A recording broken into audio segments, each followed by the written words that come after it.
तो सिमरन आप ढंग से करते रहना, मर्यादा में रहना, भजन जरूर करना लेकिन कसक के साथ करना। यहां से दिल उठाए रहना कि ये लोग ठीक नहीं है। जैसे एक परमात्मा ने कहा कि जैसे पर घर पावना रह उठाए चित,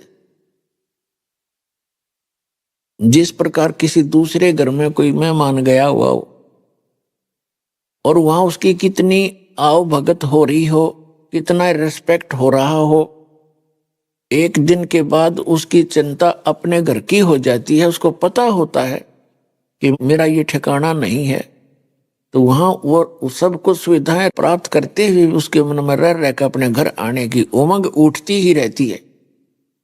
तो इस प्रकार आप यहाँ पर घर में रह रहे हो, आप दूसरे के स्थान पर रह रहे हो, आपका निज घर वो सतलोक है। जैसे कोई व्यक्ति बाहर गया हुआ है रिश्तेदारी में और उसको घूटी पिला दी,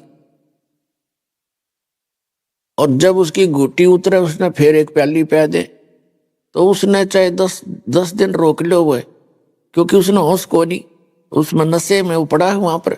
जब नशा उतर जाएगा उसका तुरंत अपना घर, अपने बालक, अपने बच्चे, अपने काम तुरंत याद आएंगे और तुरंत चल पड़ेगा। तो इस काल ने आपका यहाँ भांग प्या रखी आपको सबको इस झूठे सुख की।